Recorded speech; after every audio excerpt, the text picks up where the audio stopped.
Eles parecem ter um mundo só deles e um dos maiores desafios é se relacionar com outras pessoas. Essas características são as que mais chamam a atenção no comportamento da pessoa que tem autismo. O distúrbio também pode afetar a capacidade de aprendizado da criança. Durante todo o mês de abril, várias instituições ao redor do mundo realizaram ações em prol da conscientização do autismo. Só no Brasil são mais de 3 milhões de crianças com o transtorno. Ainda não existe cura e as causas são incertas também. Mas quanto mais cedo for diagnosticado, maior a chance do tratamento possibilitar que o paciente tenha bons resultados. Então, para falar sobre esse assunto e esclarecer as nossas dúvidas, eu recebo hoje o pediatra Tiago Leite e a psicóloga Kênia Cachito, que vai falar sobre o transtorno com a gente, tirar as nossas dúvidas. Tudo bom, queridos? Mais uma vez, obrigada por terem vindo. Tudo jóia. Prazer. Prazer ter vocês. Muito bem, obrigada. Que bom. Bom, vamos começar então, doutor Tiago, esclarecendo exatamente sobre o autismo, que transtorno é esse? Existem níveis, sim, né, de transtorno, que as pessoas, cada um pode ter um nível diferente, né? Sim.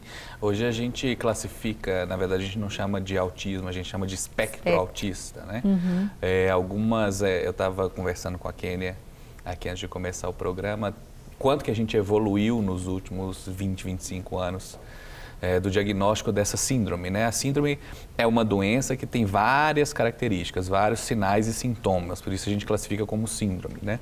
Então, foi evoluindo ao longo do tempo, o Asperger, que foi no início a gente chamava a forma mais leve do espectro de Asperger, isso tem evoluído. Hoje a gente classifica dentro do transtorno do espectro autista, né? Que vai de até leve até mais grave, digamos assim, dependendo do que isso afeta a capacidade do indivíduo de comunicar, né? E de se relacionar em sociedade, né? Que é o principal, digamos assim, a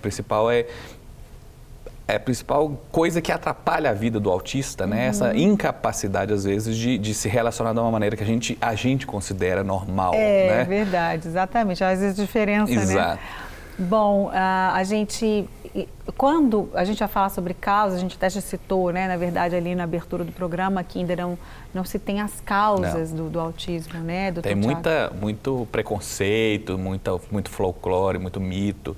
Já se relaciona o autismo com vacina, que é uma coisa que não tem nada a ver. Então, assim, a gente sabe muito pouco ainda do que causa, da etiopatologia, né, do que causa o transtorno autista.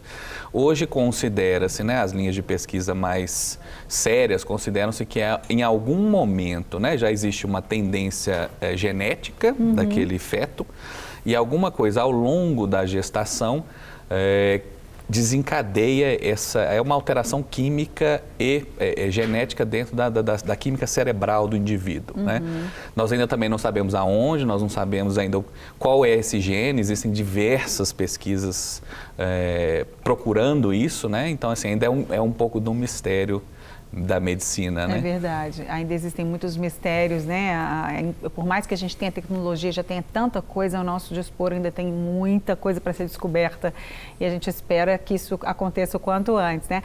Kênia é psicóloga e também mãe de um autista, não é isso, Kênia? Exatamente. Eu queria antes perguntar como psicóloga, na verdade, né? E você, é claro, que pode misturar tudo, mas o que os pais devem observar nos filhos e quando eles podem observar que alguma coisa sai daquele padrão, como o doutor Tiago disse, que a gente acha que é normal, principalmente da criança, né? Quando ela pode começar a se preocupar, achar que ela tem um comportamento diferente daquele que a gente considera o normal. Do que se espera, né, de uma criança na interação social com a família. E alguns sinais são até nítidos, eu diria. O contato visual com a mãe, até mesmo na amamentação, no aleitamento, um bebê que pode desenvolver os sintomas do transtorno do espectro autista, já tem essa dificuldade até de fazer esse contato visual com a mãe, de responder a estímulos auditivos, uma dificuldade no tempo de resposta e até mesmo no modo de resposta a um estímulo auditivo. Então, uma criança muito pequena, de poucos meses, já pode apresentar alguns sinais assim que podem ser até facilitadores de um diagnóstico precoce. Existem hoje instrumentos, eu estava conversando com ele vai até com certeza abordar esses instrumentos que viabilizam esse diagnóstico muito precoce, e a família pode e deve ajudar muito. Eu creio que quanto mais se divulgar essa necessidade da conscientização do transtorno do espectro autismo, mais facilita as pessoas derrubarem seus próprios preconceitos e os preconceitos que estiverem ao redor. Isso vai facilitar muito o tratamento, as intervenções. Quanto antes se observar esses sinais, como eu falei, essa resposta a um estímulo auditivo, o contato visual, alguns comportamentos mais repetitivos, estereotipados, numa criança muito pequena já podem ser observados. A interação social também. No caso do meu filho, por exemplo, isso foi difícil, porque isso já tem 20 anos e como já se melhorou, já se modificou muita coisa nesse diagnóstico e na avaliação. Eu já observava, no ambiente familiar, ele se inteirava muito bem, mas qualquer pessoa estranha que chegasse próximo, ele se assustava muito, esse susto, desde bebê. A recusa no contato social desde bebezinho.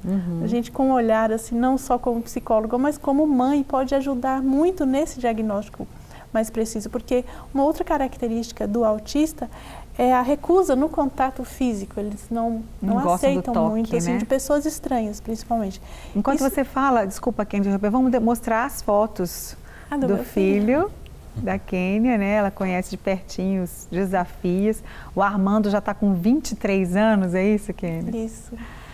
Tá, então você começou a perceber, as fotos vão passando ali enquanto o pessoal vai vendo as fotos, que lindo, né? A gente vai ouvindo você. E você, desde bem bebezinho, você começou a perceber que alguma coisa estava diferente. Era bem diferente, até porque eu tenho uma filha mais velha que era exatamente o oposto e era mais similar ao que a gente espera dentro de uma normalidade, né, de rótulos de normalidade. Então é aquela criança que muito carismática, que ia com todo mundo, e ele era exatamente o oposto. Então, às vezes a gente pensa, porque é menino, o menino é diferente, a menina fala mais rápido que o menino.